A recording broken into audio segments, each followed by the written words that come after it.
Good morning, or good afternoon, or good evening, wherever it is in the world you are joining us. Thank you so much for joining StriveScan's virtual college exploration program.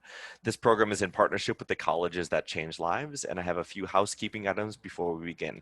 First and foremost, you are encouraged to ask questions throughout the session via the Q&A button that you see on your screen. When you submit a question, it will be sent to our panelists, and they'll work to answer the question during the session and at the conclusion of the session as well. They may not get to every single question during the session, so just be mindful this is a 45-minute session.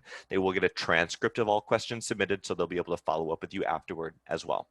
As a reminder, your camera and your microphone are turned off so the panelists cannot see or hear you.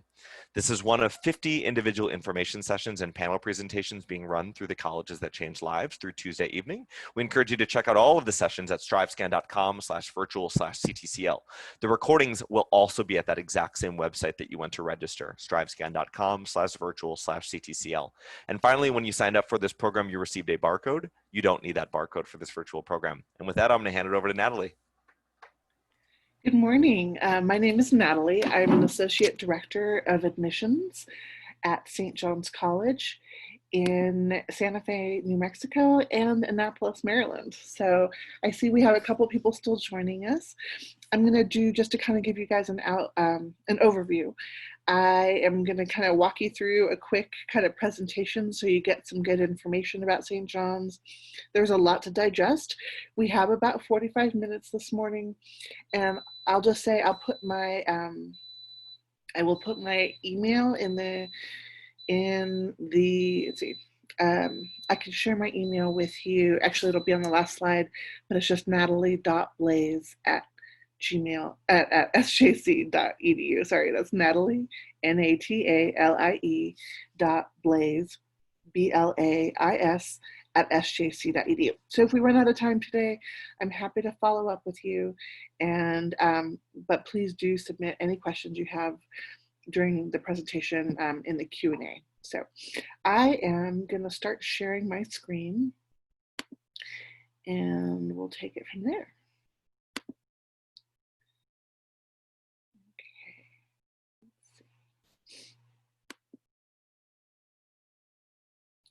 Okay, so hopefully you guys can see my screen. It looks good. Thanks. All right, so let me do this. The first question that you guys might have is, who are we? And hopefully you're doing a lot of these presentations and you can kind of get a feel for different colleges. But I'll tell you a little bit today about St. John's College, and we are one of the CTCL schools, and we have been for over 20 years.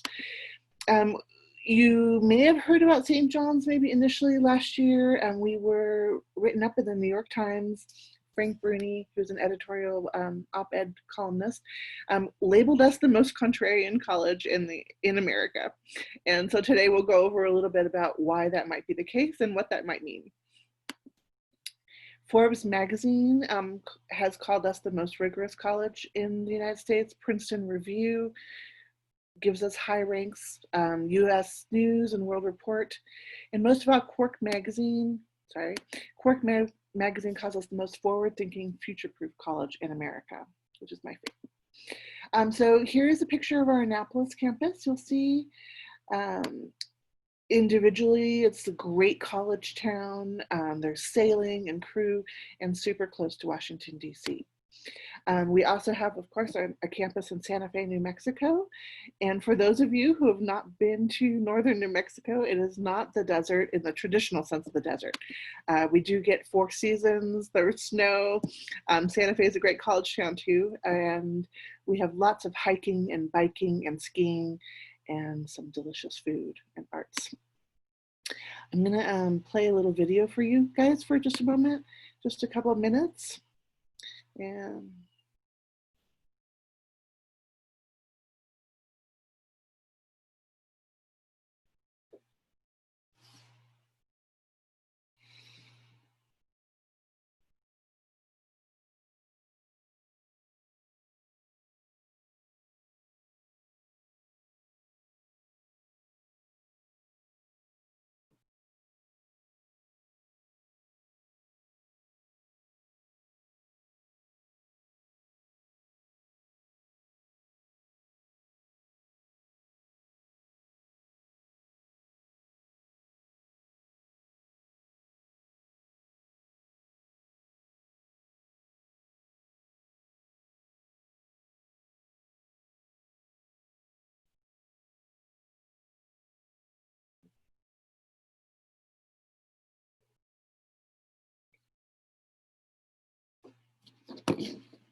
Okay, so that was one of, we have a bunch of videos, but that was one of my favorites. And I think it's kind of a good way to just sort of give you a broad overview of kind of who we are and a little bit about sort of our culture. I will dive into some specific information about the academics, and then of course I invite you guys to ask questions. So essentially, yes, we are a great books college, but what that means for us is that we use some of these texts to explore some of the foundational ideas and concepts across every subject matter. And oh, I'm just hearing that you guys could not hear that video. That's terrible. Well, let's see. Yes, there was supposed to be volume, but we'll go over that in a little bit, and I will kind of explain what's going on in the video, and then if we have time afterwards, we'll kind of explore. Maybe I can see if I can play that again for you guys. Let's see. Can you guys hear me okay though right now? Yes, we can hear you. Okay, great. I'm sorry about the video volume. Okay, so basically our program, this great books curriculum that you're going to hear about today, and like, what is this, who we are? I essentially like to divide it up into two areas. So there's the program, there's sort of what is laid out before you across 4 years of study. And then there's sort of our methodology. So yes, we study great books, and we'll talk a little bit about what that means. But to give you kind of a really concise overview, is that we study 4 years of mathematics, we study 3 years of science, and we're recreating experiments from everybody from Einstein and Maxwell to some of the early scientists looking at biology and physics and light and even quantum physics. And all of the students do take this whole program, which is a set 4-year curriculum. So we also do study 4 years of language, and it's broken down into 2 years of ancient Greek and 2 years of French. We study music. Everyone studies music, and you have about 1.5 years of it where you're studying not just the theory, but also I like to sort of think about it as music as a language and as a mathematical art. You're studying sort of the theory, but you're also studying the expression of it. And then of course we have lots of philosophy and history, politics, law, psychology, theology, and more. So everyone completes this program and they graduate with a Bachelor of Arts in Liberal Arts. So a little bit more about our methodology, because I think this is really what sets us apart. Oops, sorry about that. We employ something called a Socratic inquiry-based approach. Some of you guys may be doing this in some high schools. All of our classes are done this way. All of our classes are, students and faculty sitting around the table digging into this material together. We have no lecture halls. There are, we call our professors tutors, and there are no classes that are larger than 19, 20 students. And what's really important about this method is that each person sitting around that table brings their own experience to bear on the issues that we're looking at. So diversity of opinion, of background, of thought, this is what really makes the classroom vibrant and alive. No one's going to tell you what to think at St. John's. You're going to work to sort of form your own opinions and listen to those of others and work together to see if there's a deeper way you can go. This is sort of another typical picture of our classroom. So it is an interdisciplinary curriculum, as you may have just seen. So these are sort of subject matters that all students at St. John's get to sort of study. So we don't ask students to pick a major because we're bringing you through this deeply interdisciplinary curriculum over the course of your 4 years of your undergraduate program. So the question that we probably get the most often is, what on earth do you do with a St. John's degree? What do you do? It sounds great. It sounds very lofty and philosophical, but what are you going to do with a Bachelor of Arts in Liberal Arts? Well, we're happy to report that we have some pretty fantastic alumni. And I think two things I want to make sure you guys come away with today is that one, literally anything is possible. This is a sort of snapshot from our website. Lydia Polgreen is a graduate of St. John's. She's the editor-in-chief of the Huffington Post. We have down here, we have Warren Winiarski, Stag's Leap Winery in Northern California. We have editors for the Daily News. We have judges, screenwriters, scientists, you name it. And they all graduated from St. John's with a Bachelor of Arts in Liberal Arts. These are some recent alumni that I'm working with that have worked at NASA, at Deloitte, at Stanford, and I sort of put this up here to kind of give you guys a visual reassurance that our alumni are extremely successful in the world, and that's whether they go directly into the workforce or whether they go on to graduate school and specialize there. This is one of my favorite quotes. The illiterate of the 21st century will not be those who cannot read or write, but those who cannot learn, unlearn, and relearn. And that's really what we're hearing from our alumni. Here are some facts about 5 years post-graduation. Many of our students do go on to graduate school. They have very high acceptance rates into those graduate programs. And more importantly, I think that sort of as a proof across the board, on average, our graduates score in the 90th percentile on tests like the GRE and the LSAT. So, I mean, I think this is really important since we don't have majors. You know, this is, again, this one St. John's curriculum, and when the seniors are getting ready to kind of do their next thing, a lot of them do want to go into law school and whatnot, and they score very well in their admission into top law schools across the country. Los Alamos Labs in New Mexico loves to hire Johnnies because most science education is about nuts and bolts, but Johnnies are taught to think critically.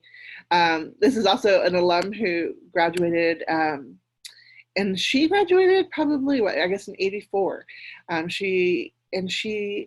a video of her on our website, but the important thing here is that the industry that she's in now didn't exist when she graduated. And I think that that's going to be the case more and more. So we're really looking to prepare you for a world that is changing fast and for jobs that may not even exist yet, or an industry that doesn't exist yet. The chief investment officer of one of the country's largest pension funds walked into our campus last summer, and he really wanted to hire Johnnies that were independent thinking, that most contrarian college. And he could go down to get MBAs, but he really wanted St. John's students. Okay, so enough about the academics. I'm sure a lot of students want to know, what about student life? What is it like there? And so I'll share some information, but I should back up too, we are a very tiny college. I think we're one of the smallest CTCL schools. We have about 400 students on each of our two campuses, so about 800 students total. You're seeing some pictures now through the Santa Fe campus. Archery is kind of one of our only competitive sports. This is a view of our Santa Fe campus up on Monte Sol. This is our Annapolis campus, so they're right in the historic center of Annapolis and obviously close to DC. So it's a little bit more urban. There are coffee shops, a block off campus. Croquet is their annual competitive sport, and we can talk a little bit more about that later. But lots of internship opportunities on both campuses as well. So admissions. We do employ what we call a holistic admissions philosophy. So we are very interested in getting to know the applicants. And our job is to help you figure out whether this is a good fit for you. There really isn't a typical Johnny profile, but if I had to sort of put some things together, it would be that person who doesn't stop asking questions, or maybe a student who loves both math and English, that natural curiosity, right? The person who has their nose in a book, the person who doesn't want to accept authority as an absolute idea. They want to sort of question things. A lot of our students, obviously, are speech and debate students, they're Model UN, they're mock trial students. But I would say this is not an exhaustive list, and if some of this doesn't speak to you, but some of it does, that's okay too. So we do use the Common App, and we also have an application directly through our website. Either is fine. We also now do the Coalition app, whatever's easiest for you. If you're applying to multiple colleges, please use the Common App. That's fantastic. If you know St. John's is one of the only schools you want to apply to, you're welcome to use the Slate application. We are test optional. We have always been test optional. We have been test optional for over 40 years. We consider that one data point, and if you'd like to share it with us, that's great. But for us, the real heart of the application is the essay. And we do ask a supplemental essay. So there's a Common App essay, and then we ask you to submit an extra essay about a book and the impact it's had on you. And that's really important to us because we want to sort of see the life of your mind. We want to sort of get to know you and what kind of thinker you are and what kind of questions you ask and how you're affected by things. So it's sort of a personal essay. It's not an academic book report. It's really, I mean, it's okay to use a book that you've read for school, but we want to hear more. We want to hear how it affected you personally. So 2 letters of recommendation, that's pretty standard, and you're welcome to use letters of recommendation that your teachers have written, you know, kind of more generically for all your college apps. That's great. Transcripts, and then we don't require an interview, and of course now in coronavirus times, we are not accepting in-person visits, but we do have some awesome virtual visit programs, and we can arrange interviews via Zoom. So we kind of encourage that. You try to schedule an interview or meet or chat with your admissions counselor. It'll just give you more peace of mind, as well as giving the admissions person a chance to kind of get to know you. And oh, one key thing too with admissions, we do, the Common App, for example, is geographically based, right? So you do have to pick a campus to apply to, so either Annapolis, Maryland or Santa Fe. But if you're admitted to Annapolis, Maryland, you are also admitted to Santa Fe, New Mexico. And as an applicant and as a person, if you're admitted, you can decide to go to either. As a student, even more importantly, you are invited to spend time on both campuses if you'd like. We have pretty standard deadlines. Early decision. Oops. Early decision is for those students who know St. John's is for them, that they're only going to apply to St. John's. That is a binding decision deadline. And so that's great, but I would only do that if you're absolutely certain that this is where you want to be. I encourage most students to do early action, mostly, and that is not a binding decision. And hopefully you guys already know this. But the nice thing about early action is that it gives you enough time to sort things out.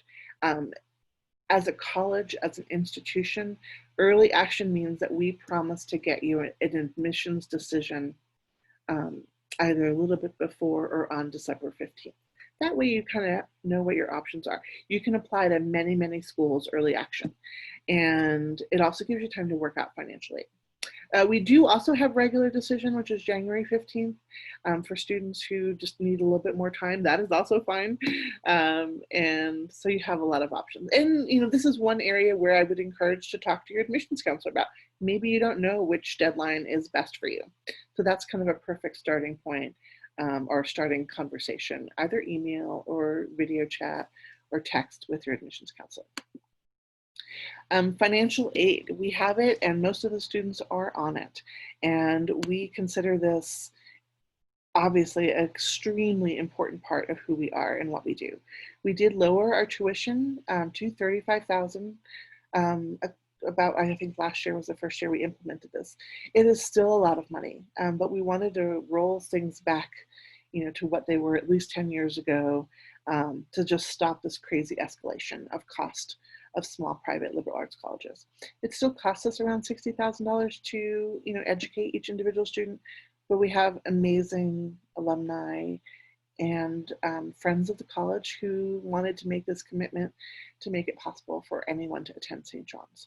So we have, in addition to this, we have some merit aid, but we ask all students to complete the FAFSA.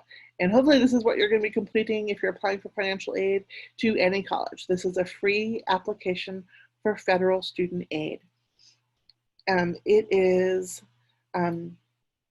something that I think you can open an application as of October 1st, and that makes it something that you may want to do concurrent to your college applications.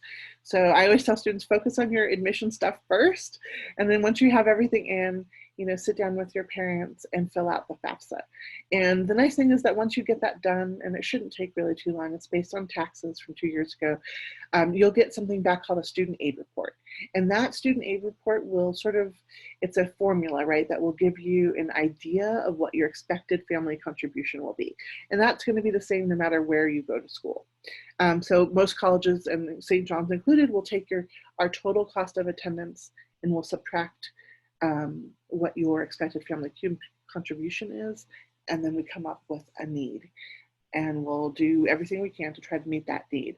And that may be a college grant, it may be a merit scholarship, it may be, it's usually always includes a student loan component, work study as well. And just know that, and I'm sure this is true with a lot of the CTCL schools, we pride ourselves on working individually with each student. And so again, this is where you want to kind of get to know your admissions counselors. If that student aid report comes back with an expected family contribution that just seems outrageous and absolutely impossible, that's okay.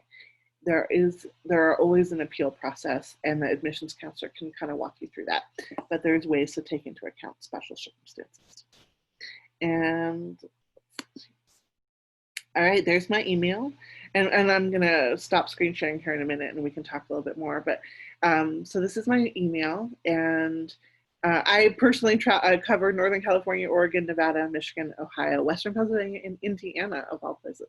I know this is the West Coast that I think most of you are joining us from today. So my colleague Allison and I and my colleague David covered most of the West Coast. So I can always put you in contact based on where you live with the appropriate person. And I'm going to stop sharing there for a little bit. Okay, so it looks like we might have okay, so I have one question here about being fluent in French and what would replace learning that language. This is a great question, and it actually applies to languages as well as things like mathematics, things like, I think mathematics and language and music are probably these key areas. Some people come to us and they've been playing violin, in a youth orchestra, and they've had lessons for 10 years. They're essentially almost professional musicians. And we have people that are fluent in French that have taken, ancient Greek before at some schools. So with St. John's, how it works is that you bring that expertise to the table, and it's fantastic that that you would have, say, that fluency in French. You would not be exempt from taking French, but instead you would be given opportunities to do more translation, to go more deeply, to challenge yourself. And with the help of the faculty member, you would find ways to sort of more deeply engage with that language. You would probably be in a position to be able to do more sophisticated translations of some of the things that we read. And sort of the key to that, right, is to be able to share your knowledge back around that table. The other thing that I didn't mention is that's kind of unique to St. John's is that all of our faculty, so regardless if they have a PhD in political science or a PhD in philosophy or a PhD in you name it, informatics, they are required to teach across the curriculum, just like all the students have to take that interdisciplinary curriculum and that, the chronological sort of development of thought in these different disciplines. The faculty also have to do that. So you may be doing French with a faculty member who actually knows less French than you do. This may be their first time leading sort of a French class, but the idea is to be the model learner, and to use those skills, develop those skills, and dig more deeply into the text. So one of my favorite things that one of the faculty members who you saw in the video but couldn't hear, his PhD is in political science, and one of his favorite classes that he's been able to teach in recent years is senior math. And they're doing Einstein's theory of general relativity. And, he's a political science major or, PhD. And the faculty do try to stay ahead of things a little bit, and they support one another to learn that material that may be new to them, but it puts them in the position of being fresh-minded, and that spirit of curiosity and inquiry is real, and they have to embody that as much as the students do. So, and someone asked about diversity. This is a great question too. Our student body, for as small as we are, we have probably about 20% ethnic minority students, and we have an additional 20% of students that are international. In terms of economic diversity, one factor you might hear as you're starting to learn about college is like what percentage of our students are on Pell Grants. So that represents sort of a higher need population. And we have almost 24% of our students are Pell eligible. We have students from big private schools and big public schools and small public schools and small private schools. We recruit students from rural areas and from big cities. We have students that have been homeschooled. We have students who got a GED from high school. Maybe they were just disenfranchised and fed up and they wanted to leave high school early. We also have applicants who are valedictorian of their class. So St. John's is really unique in that,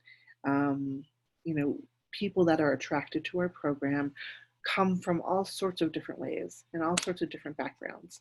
And that's what we want. We want that diversity of every sort, culture and race and background and opinion. One of the things that we tell freshmen, I think probably one of the hardest things to get used to, is to actually sit across the table from someone and hear them and totally not agree with them. Like, just, they think so differently from you and you don't agree with what they're saying at all.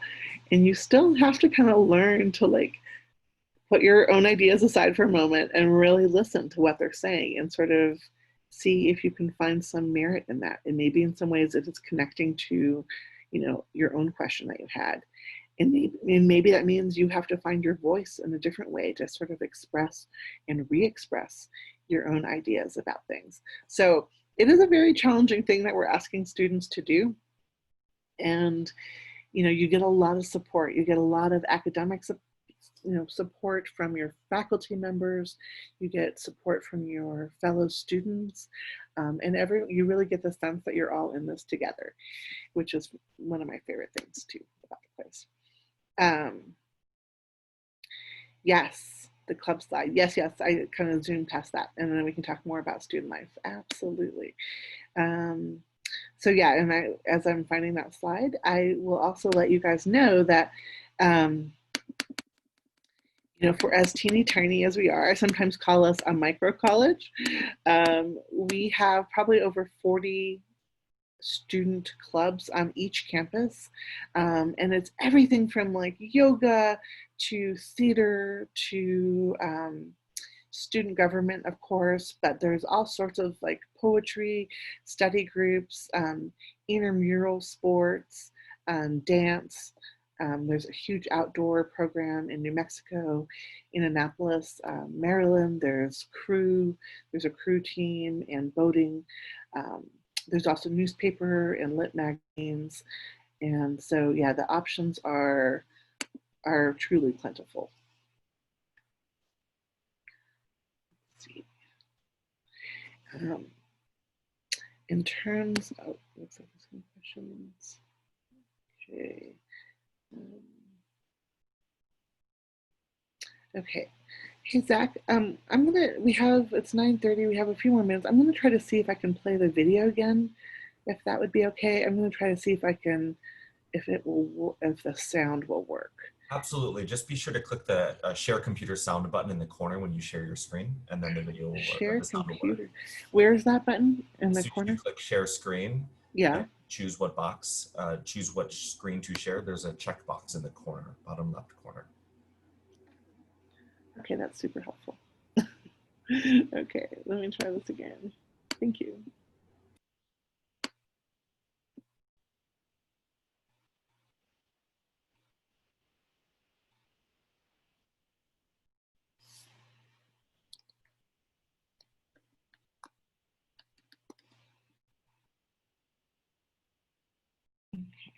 let's go back here.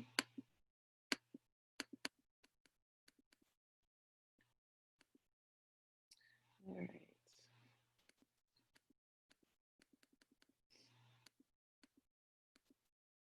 Okay. You have to. Does that work? Are you guys hearing that? Yep, it sounded good. Thanks. Thank you. Here you go. To start by asking a question. Real knowing starts with questioning. You do have to like to read, and you have to like to talk. You can hate everything else, but if you like to read and like to talk, then this is the place. I don't ever feel like I've just read the answer in a book or had my tutor tell it to me. I always feel like my classmates and I have figured it out together.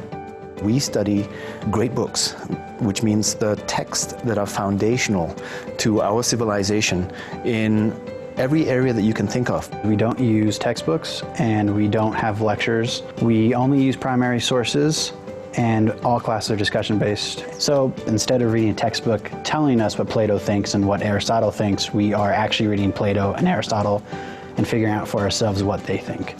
It's a unique place in that we don't believe in departments. We don't think the human mind has departments. So a lot of students just find new areas of themselves because they're forced to stretch. Every class relates to the next. It's such a unique curriculum. Nowhere else do you get to read all these incredible books and get to talk about them and explore them in this way. Classes at St. John's are 15 to 20 people. They're led by either one or two tutors, with what we call our professors, to kind of level the playing field. In class, we're all equal. We use last names, we use Mr. and Miss. This tends to make the classroom a very democratic place. Outside classes, St. John's tutors are just everywhere. You meet them in hallways, you talk to them at lunchtime in the coffee shop. We go to lunch with students, we meet them for coffee, we study books with them outside of the material of the classroom. We are parts of their lives, they're parts of our lives. So you really have every opportunity to get to know your tutors. They're really invested in students' educations at St. John's. It's not just about what grade they give you, they want to see you succeed, and I think that that's a really unique relationship that not a lot of colleges have. Sometimes you come into class and the students have been there for 15 minutes already talking about something because they're so excited to get started. After class, you go to the dining hall and people will still be talking Plato. You go to the gym and you find in between fencing bouts, they're talking Hamlet. That's very normal for this place. What do you do with a St. John's degree? And more broadly, what do you do with a liberal arts education? Our graduates go on to do a full panoply of postgraduate education and careers. I am prepared for politics, for business, and for relationships, and above all, I'm prepared for happiness, basically. This school makes you stronger, it makes you braver, it makes you more capable and more confident in your intellectual abilities and your communication skills. I think it can really rock your world. It can really make things turn upside down in a wonderful way, but if you're taking it seriously in a hard way, it's making you rethink your life. You're never going to find anything like this anywhere else. Nothing has what St. John's has. So if it's at all interesting to a student, I recommend that that student come.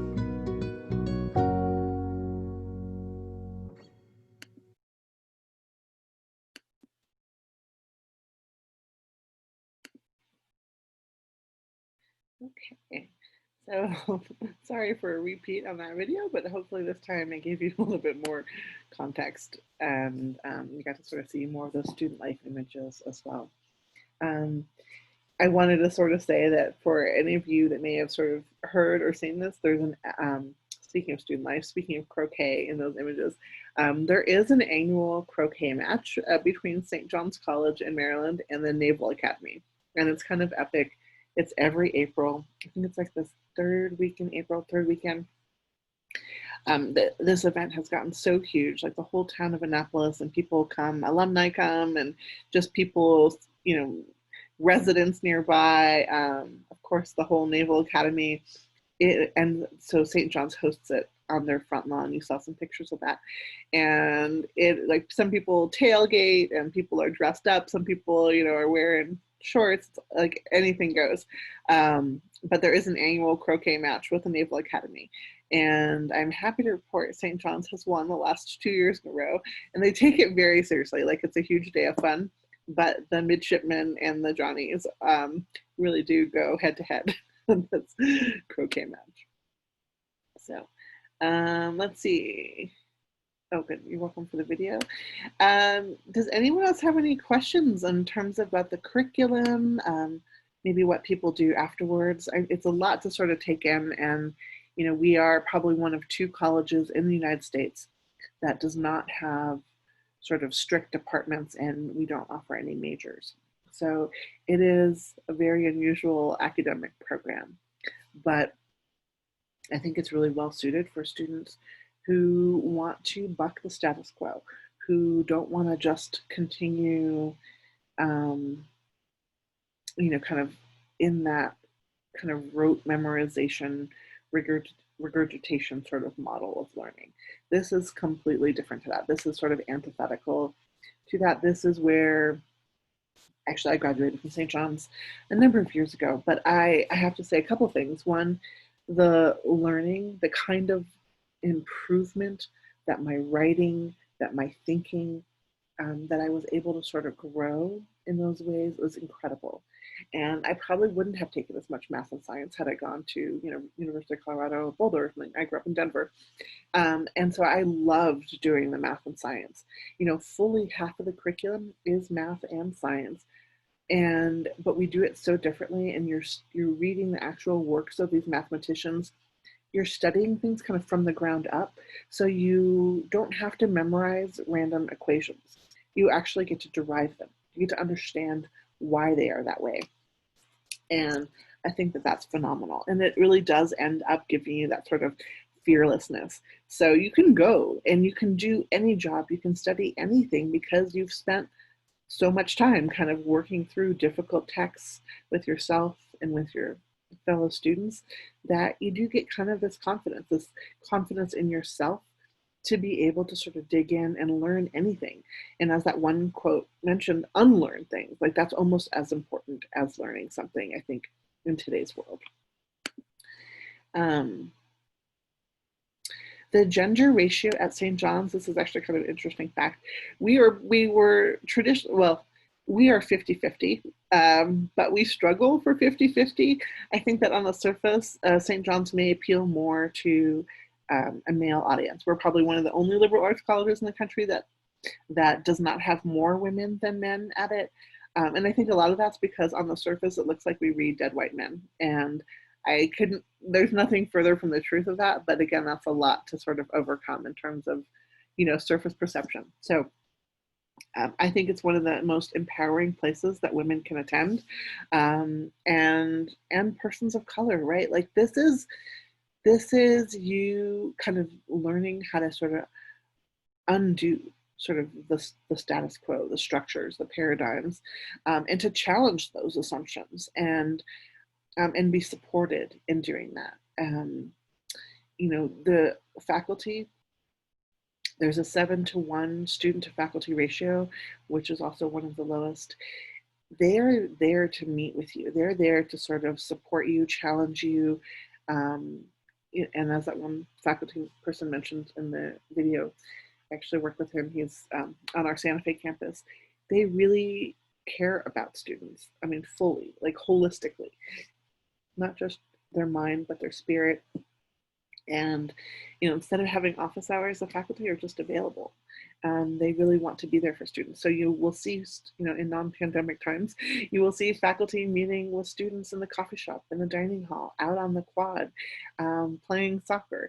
And it's just as important, you know, to the faculty as it is to the students.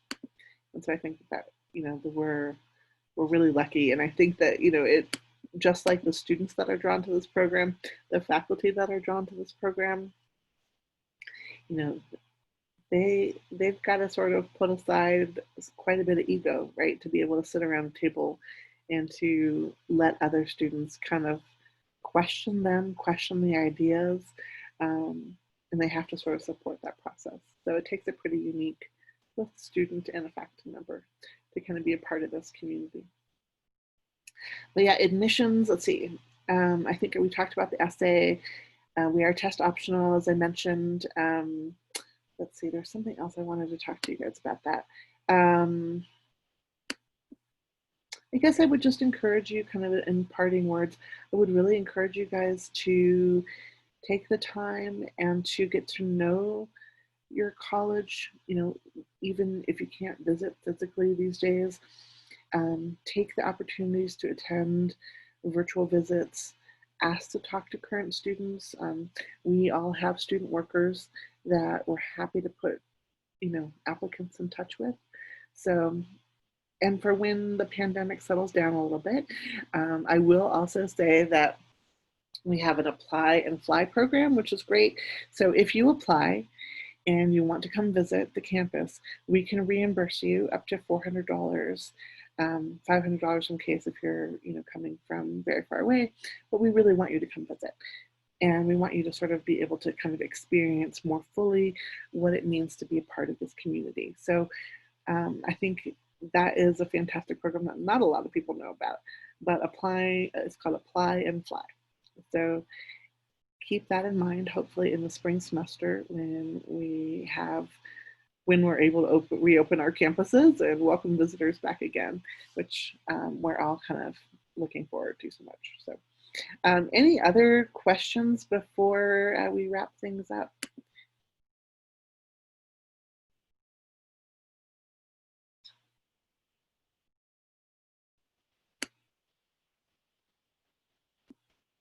Okay.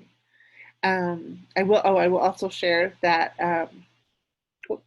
I think that's my 60-second warning, but you have my email, natalie.blaze@gmail, I keep saying Gmail, at sjc.edu.